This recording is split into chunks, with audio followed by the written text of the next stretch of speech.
Hello students, मागच्या video लेक्चरमध्ये आपण प्रेशर हा पॉईंट चालू केलेला.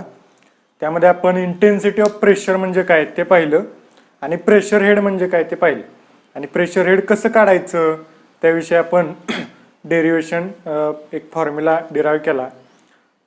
P is equal to rho G H, त्याच्यावरून एच कसं काढायचं हे आपण पाहिलं. आता या व्हिडिओ लेक्चरमध्ये तुम्हाला दिसतंय आपण या पॉईंटविषयी चर्चा करणार आहे. तर चार नावं आहेत तिथं, चार नेम आहेत प्रेशरची. एक आहे ॲटमॉस्फेरिक प्रेशर, दुसरा आहे गेज प्रेशर, तिसरा आहे व्हॅक्यूम प्रेशर आणि चौथा आहे ॲब्सोल्यूट प्रेशर. तर याचं नक्की मिनिंग काय आहे ते आता आपल्याला बघायचं आहे. तर मी त्यासाठी एक डायग्रॅम काढतो. तर मी इथं एक लाईन काढतो, याला मी ॲब्सोल्यूट झिरो लाईन असं म्हणतो. ॲब्सोल्यूट झिरो लाईन किंवा ॲब्सोल्यूट झिरो एवढंच म्हणतो, ॲब्सोल्यूट झिरो. आता इथं जी एअर आहे, एअर आपल्याला माहित आहे ॲटमॉस्फिअरमध्ये, वातावरणामध्ये तुम्ही कुठेही जा, अशी कोणतीच जागा शिल्लक नाही जिथं एअर नाही. तुम्ही व्हॅक्यूम तुम्हाला क्रिएट करावं लागतं. ॲटमॉस्फिअरमध्ये एअर सगळीकडे आहे. ओके, तर जिथं जिथं एअर आहे, एअरचा प्रत्येक बॉडीशी कॉन्टॅक्ट आहे या ॲटमॉस्फिअरमध्ये. म्हणजे माझ्याशी एअरचा कॉन्टॅक्ट आहे संपूर्ण माझ्या बॉडीला, सगळ्या गोष्टींना, सगळ्या सरफेसेसना एअरचा कॉन्टॅक्ट आहे. मग त्या एअरचं जे एअर काय आहे, फ्लुइड आहे आणि आपल्याला माहित आहे फ्लुइड प्रेशर एक्झर्ट करतं. फ्लुइड काय करतं, सरफेसवर प्रेशर एक्झर्ट करतं, म्हणजे फोर्स एक्झर्ट करतं आणि तो force per unit surface area बॉडीचा त्याला म्हणायचं प्रेशर. म्हणजे प्रेशर, सगळ्या बॉडीवर काहीतरी प्रेशर असणार, त्या प्रेशरला काय म्हणायचं, ॲटमॉस्फेरिक प्रेशर. म्हणजे ॲटमॉस्फेरिक एअरचं प्रेशर बॉडीवर जे असतं त्याला म्हणायचं ॲटमॉस्फेरिक प्रेशर. आता ते काहीतरी त्याची व्हॅल्यू असणार आहे, तर ते किती असते ते आपण बघूया आधी. तर पहिल्यांदा ॲटमॉस्फेरिक प्रेशर म्हणजे काय बघू. Atmospheric pressure, atmospheric pressure. तर ॲटमॉस्फेरिक प्रेशर म्हणजे काय, तर the atmospheric air एक्झर्ट्स a normal pressure. The atmospheric air, the atmospheric air exerts a normal pressure, exerts a normal pressure, exerts a normal pressure upon all surfaces with which, upon, exerts a normal pressure upon all surfaces, all surfaces with which it is in contact, with which it is in contact.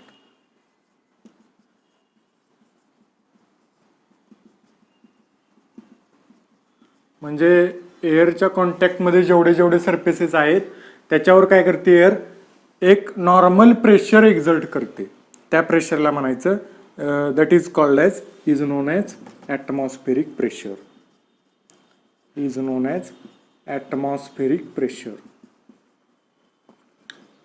Atmospheric air pressure exert करते normal, म्हणून त्याला म्हणायचं atmospheric pressure. आता या atmospheric pressure ह्याला दुसरं नाव आहे बॅरोमेट्रिक pressure.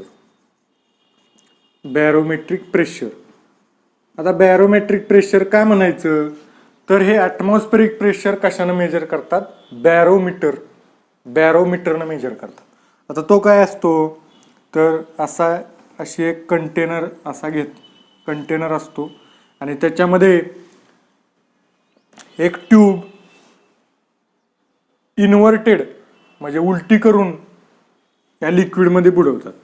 आता हे सपोज वॉटर आहे किंवा मर्क्युरी आहे, हे वॉटर और मर्क्युरी आहे आणि याच्यामध्ये इन्व्हर्टेड ट्यूब जर बुडवली, ह्याच्यामध्ये आत व्हॅक्यूम असते ट्यूबमध्ये, तर व्हॅक्यूम जेवढं असेल तर हे काय करतं, हे लिक्विड जे आहे या ट्यूबमध्ये राईज होतं, या ट्यूबमध्ये हे लिक्विड राईज होतं.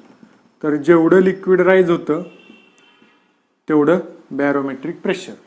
आता इकडं ॲटमॉस्फेरिक प्रेशर असतं, एअरचं प्रेशर, एअर प्रेशर और ॲटमॉस्फेरिक प्रेशर. तर या प्रेशरमुळं या ट्यूबमध्ये लिक्विड राईज होतं. तर ते rise P is equal to rho G H, तो फॉर्म्युला घेऊन तुम्ही एच माहीत असेल तर प्रेशर, बॅरोमेट्रिक प्रेशर तुम्ही काढू शकता. तर ते ॲटमॉस्फेरिक प्रेशर अर्थवर किती आहे, ॲटमॉस्फेरिक प्रेशर तर किती आहे ते, atmospheric pressure is equal to किंवा PATM असं म्हणू आपण, ॲटमॉस्फेरिक प्रेशर. तर ते किती आहे 1.01325 01325 बार. प्रेशरच्या एका युनिटविषयी मगाशी मागच्या व्हिडिओमध्ये सांगायचं राहिलं, प्रेशरचं एक युनिट बार सुद्धा असते, बार. तर 1 बार इज इक्वल टू किती असतं, 1 bar is equal to 10⁵ newton per metre square. म्हणजे आता हे PATM किती असणार, तर 1.01325 into 10⁵ newton per metre square. एवढं प्रेशर सध्या आपल्या सुद्धा शरीरावर ॲक्ट होते, आपल्या सुद्धा बॉडीवर. एअरचं प्रेशर म्हणजे प्रत्येक बॉडीवर, प्रत्येक गोष्टीवर एअरचं किती प्रेशर ॲक्ट होतंय कंटिन्युअस, 1.01325 बार, म्हणजेच 1.01325 इंटू 10⁵. जसं जसं वर जाल तुम्ही, जसं जसं अल्टिट्यूडवर जाल म्हणजे हाईटवर जाल, आपल्याला माहीत आहे की एव्हरेस्टवर वगैरे म्हणजे शिखरावर किंवा पर्वतावर एअरचं प्रेशर कमी होतं, म्हणजे एअर कमी असते, ऑक्सिजन कमी पडतो. किंवा चंद्रावर तुम्ही गेला, ऑक्सिजन घेऊन जायला लागतं, म्हणजे तिथं एअरचं प्रेशर एकदम कमी आहे, म्हणजे ॲटमॉस्फेरिक प्रेशर एकदम कमी आहे. आपल्यावर ॲटमॉस्फेरिक प्रेशर हे एवढं असतं. Okay, 1.01325 into 10⁵ newton per metre square. This is the atmospheric pressure. आता हेच इन टर्म्स ऑफ मर्क्युरी जर मेजर करायचं म्हटलं, मर्क्युरी हाईटमध्ये, हे बारमध्ये आहे किंवा हे न्यूटन पर मीटर स्क्वेअरमध्ये आहे. तेच मर्क्युरी, हे समजा फ्लुइड मर्क्युरी असेल तर ही हाईट किती असते, 760 mm. हे जर मर्क्युरी असेल तर मर्क्युरी किती राईज होते, 760 mm. म्हणजेच ॲटमॉस्फेरिक प्रेशर किती लिहू शकतो आपण अजून, 760 mm ऑफ मर्क्युरी Hg. किंवा हे जर वॉटर असेल तर हे किती राईज होतं, वॉटर जर असेल तर या ट्यूबमध्ये वॉटर कितीपर्यंत जातं, तर 10.33 मीटर ऑफ वॉटर, एवढं वॉटर राईज होतं. यात जर एअर असेल तर खूप भरपूर, म्हणजे ते आता डेन्सिटीवर डिपेंड आहे. मर्क्युरीची डेन्सिटी जास्त आहे, 13,700. ओके, त्यामुळं कमी राईज होते, 760 mm, म्हणजे एका मीटरपेक्षा सुद्धा कमी. तेच जर वॉटर पाहिलं, वॉटरची डेन्सिटी 1000 आहे, 1000 kg पर मीटर क्यूब, म्हणजे मर्क्युरीपेक्षा कितीतरी कमी आहे. म्हणजे वॉटरची लेवल किती राईज होणार, भरपूर. मग ती किती आहे, 10.33 मीटर ऑफ वॉटर, म्हणजे 10.33 मीटर हे ट्यूबमध्ये वॉटर जाणार. मग बॅरोमीटर म्हणजे बॅरोमीटरमध्ये शक्यतो लिक्विड कोणतं असतं, मर्क्युरी, कारण त्याची हाईट कमी आहे. म्हणजे आपण डिव्हाइस बनवू शकतो कमी हाईट होत असेल तर. वॉटरची हाईट 10.33 मीटर, तेवढी मोठी ट्यूब आपल्याला ठेवायला लागणार, ते जमू शकत नाही. त्या ट्यूबमध्ये तेवढं वॉटर वर जायला कंटेनर तेवढा बनवायला लागेल, मग ते तेवढं वॉटर वर पोचणार. ओके, म्हणजे बॅरोमीटर शक्यतो काय असतं, liquid mercury. Okay, so this is the atmospheric pressure. त्याची आपण लाईन इथं काढू, काहीतरी व्हॅल्यू आहे ॲटमॉस्फेरिक प्रेशर, ती लाईन मी इथं काढली. तर हे आहे ॲटमॉस्फेरिक प्रेशर. 0ला काय असणार आहे, 0. आणि ॲब्सोल्यूट ॲटमॉस्फेरिक प्रेशर म्हणजे हे 1.01325 बार, म्हणजेच 1.01325 into 10⁵ newton per metre square, ते ॲटमॉस्फेरिक प्रेशर. ओके, आता नेक्स्ट टर्म आहे गेज प्रेशर. गेज प्रेशर म्हणजे काय बघू आता. हा होता बॅरोमीटर. ॲटमॉस्फेरिक प्रेशर मेजर करायला बॅरोमीटर वापरतात.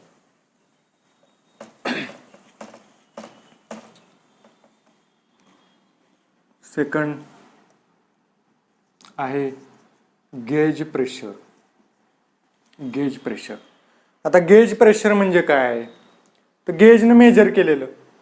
मग गेजनं मेजर कोणतं करावं लागतं, ॲटमॉस्फेरिक तर स्टँडर्ड आहे, त्याची व्हॅल्यू आपल्याला माहिती आहे, ते आता मेजर करायची काही गरज नाही. ओके, स्टँडर्ड व्हॅल्यू आहे. मग गेज प्रेशर म्हणजे काय, गेजनं मेजर केलेलं. मग ते कोणतं मेजर करायला लागेल, ॲटमॉस्फेरिक पेक्षा वर जाणार. म्हणजे ॲटमॉस्फेरिक प्रेशरपेक्षा जास्त प्रेशर असेल तर ते कोणतं, गेज प्रेशर. मग आता एअरने केलेलं ॲटमॉस्फेरिक, समजा वॉटर आहे कंटेनरमध्ये, तर वॉटरचं प्रेशर ऑब्विसली काय असणार आहे, जास्त असणार. ओके, वॉटर कंटेनरमध्ये घेतलं तर त्याचं प्रेशर ॲटमॉस्फेरिक प्लस वॉटरचं एवढं प्रेशर त्या कंटेनरच्या सरफेसवर लागणार.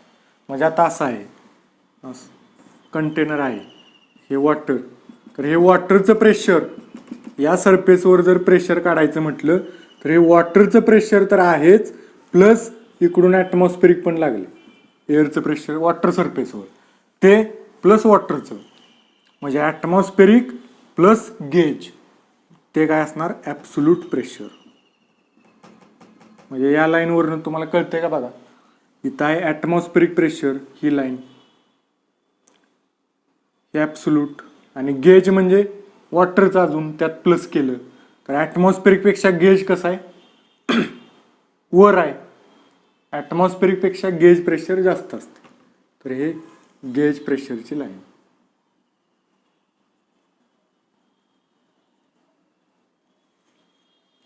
म्हणजे पॉझिटिव्ह ॲटमॉस्फेरिक प्रेशर किंवा पॉझिटिव्ह गेज प्रेशर, त्याला म्हणायचं गेज प्रेशर, त्याला म्हणायचं पॉझिटिव्ह गेज प्रेशर.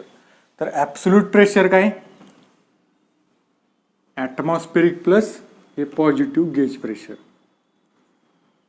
हे आहे positive gauge pressure. Positive gauge pressure, आणि हे टोटल जर घेतलं तर ते ॲब्सोल्यूट प्रेशर. हे total absolute pressure.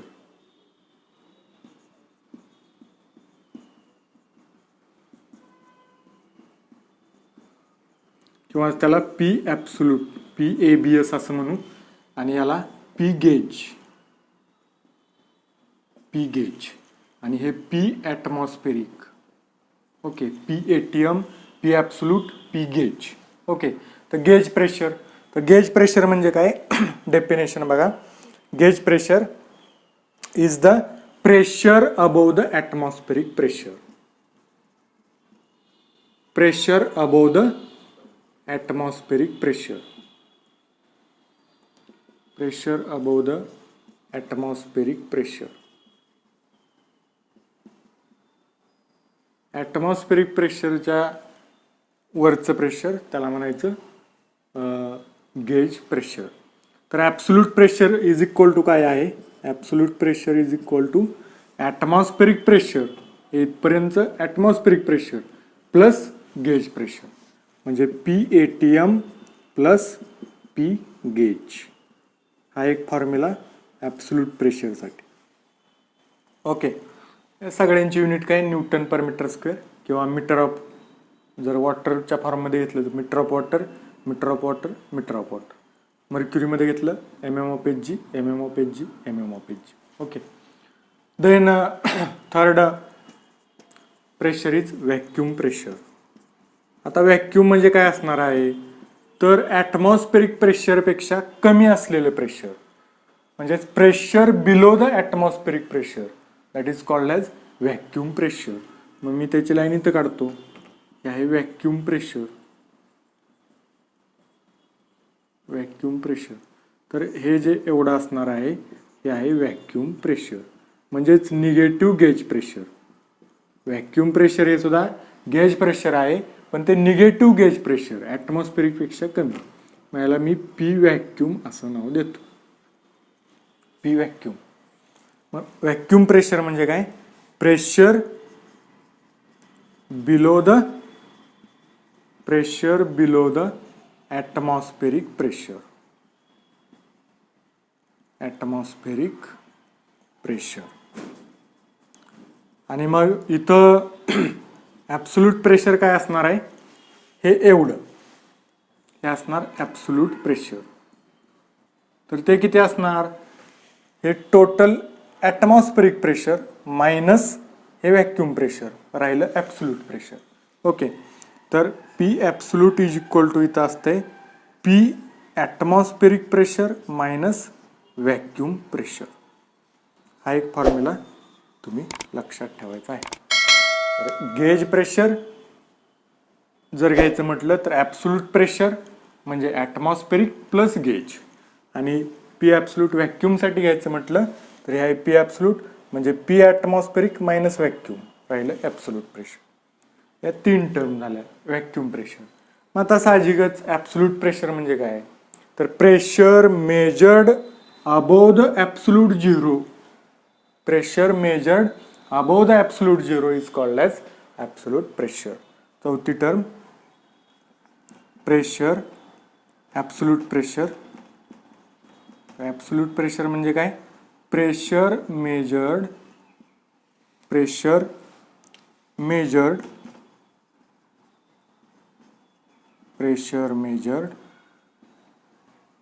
above the absolute zero. Absolute zero पासून वर जे प्रेशर मेजर केलेलं आहे, समजा गेज असेल तर इथपर्यंत असणार ॲब्सोल्यूट प्रेशर, व्हॅक्यूम असेल तर इथपर्यंत असणार. ओके, तर ही डायग्रॅम याच्यावरून पूर्ण लक्षात ठेवायचं आहे. तर हे ॲटमॉस्फेरिक प्रेशर 1.01325 बार. तर 1 बार इज इक्वल टू असतं 10⁵. मग न्यूटन पर मीटर स्क्वेअरमध्ये कन्व्हर्जन करायचं म्हटलं बारचं तर 1 × 10⁵ मल्टिप्लाय करायचं. ओके, ॲटमॉस्फेरिकच्या वरची जी प्रेशर असतात ती gauge pressure, positive gauge pressure, आणि जर त्याचं ॲब्सोल्यूट प्रेशर काढायचं म्हटलं तर ॲटमॉस्फेरिक प्लस गेज प्रेशर. आणि ॲटमॉस्फेरिकच्या खालची जी प्रेशर असतात ती व्हॅक्यूम प्रेशर म्हणजे व्हॅक्यूम क्लीनर आपण म्हणतो. व्हॅक्यूम म्हणजे काय, ओढून घेतं ना, म्हणजे एअर नसते आत, पोकळी थोडक्यात, तिथं व्हॅक्यूम तयार होतं. पंपमध्ये सुद्धा पंप कसा चालतो, व्हॅक्यूम तयार झाल्यामुळं पंप फिरायला लागला की व्हॅक्यूम तयार होतं, त्यामुळं खालचं जे फ्लुइड आहे ते वर येतं, तिथं सक होतं, मग ते वर पाठवलं जातं, इम्पिलर फिरवून ते फ्लुइड वर टाकतो. ओके, किंवा इंजिन कॉम्प्रेसर आहे, पिस्टन खाली यायला लागला की सिलेंडरमध्ये आत व्हॅक्यूम तयार होतं, त्यामुळं बाहेरचं एअर फ्युएल मिक्सचर आत येतं इंजिनमध्ये, किंवा कॉम्प्रेसरमध्ये बाहेरची एअर आत येते व्हॅक्यूममुळं. तर ते व्हॅक्यूम प्रेशर ते कसं असतं, निगेटिव्ह गेज प्रेशर म्हणजे ॲटमॉस्फेरिकपेक्षा कमी असतं. तर त्याचं ॲब्सोल्यूट प्रेशर काढायचं म्हटलं तर atmospheric minus vacuum pressure. So this is all over about atmospheric gauge pressure, vacuum pressure and absolute pressure. So in next video we will see about pressure measurement devices and all about pressure measurement. So thank you very much.